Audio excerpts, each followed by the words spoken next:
मेरा भोलेनाथ आपको ना कभी दासी बनाना चाहता है, मेरा भोलेनाथ ना आपको कभी नौकर बनाना चाहता है, मेरा भोलेनाथ ना कभी आपको सेविका बनाना चाहता है। मेरा भोलेनाथ तो आपका हाथ पकड़कर इस संसार सागर से, भव सागर से उन्नति की ओर आगे बढ़ाना चाहता है। वो आपको डूबने नहीं देगा, वो आपको नष्ट नहीं होने देगा, वो आपको तकलीफ में नहीं आने देगा, वो आपको कष्ट की ओर नहीं जाने देगा। वो शिव तत्व है, वो शंकर, वो खड़ी पिताना, मेरा देवादित्य महादेव, वो शिव तत्व है।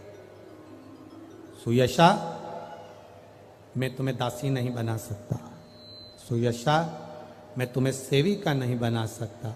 तो सुयशा ने कहा फिर कोई सेवा मुझे दे दीजिए। शिव जी ने कहा सुयशा तुम नंदी से विवाह कर लो, और नंदी से विवाह कर कर तुम नंदी की धर्म पत्नी बन जाओगी,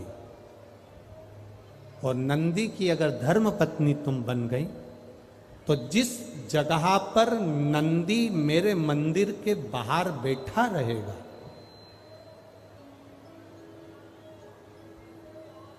नंदी जिस जगह पर मेरे मंदिर के बाहर बैठा रहेगा, सुयशा उसके कर्णों में, कर्णों के करीब में तू स्वयं विराजमान रहेगी।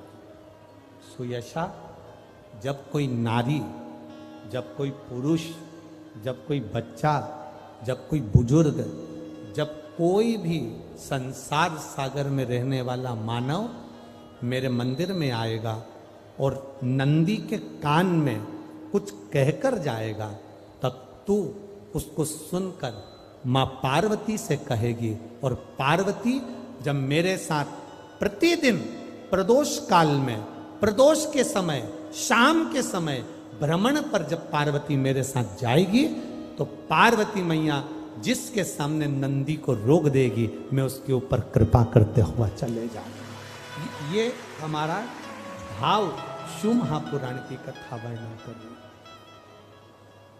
ये हमारा भाव भगवान देवादिदेव महादेव का चरित्र वर्णन कर रहा है, ये शिव तत्व वर्णन कर रहा है।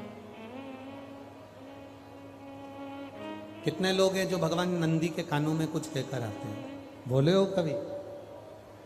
सीधे बोल देते हो क्या जाकर? नंदी के कानों में कहने का भी एक तरीका है, आप लोगों को मालूम होगा वो तरीका? नहीं मालूम? ये बेलपत्री की जो डंडी रहती है ना, बीच का जो भाग है, ध्यान दिए ना जरा सा, ये बीच की जो डंडी है, फिर से देखिए, बेलपत्री के 2 पत्ते और उसके पास में जो बीच की जो डंडी का भाग है, दिख रहा है आप लोगों को? ये 2 डंडी, ये बीच की 2 पत्ती और उसके बीच में जो 2 डंडी का भाग होता है। जब हम देवादिदेव महादेव से कोई बात कहने वाले होते हैं ना, कि बाबा बहुत दुखी हूँ, बाबा बहुत तकलीफ चल रही है, बाबा मैंने एक कंपटीशन एग्जाम में परीक्षा दी है, बाबा मेरे जीवन में ये तकलीफ हो रही है, बाबा, तब इस बेलपत्री की जो ये डंडी होती है, इस उंगली से, इस अंगुष्ठ से इस डंडी को पकड़ा जाता है, और बाबा के कर्ण में कहने से पहले ये हाथ को नंदी के ऊपर रखकर फिर हम बाबा के नंदी के कानों में कहते हैं, और चलते समय इस बेलपत्र को अशोक सुंदरी की जगह पर चढ़ाकर वापिस सजाते हैं। देवादिदेव महादेव को पार्वती की बात मानना ही पड़ती है और वो कहना ही पड़ता है। ये बेलपत्र की महत्व है। ये जितना फल एक बेलपत्र की पत्ती में, उतना की उतना फल हम आपसे फिर कहेंगे।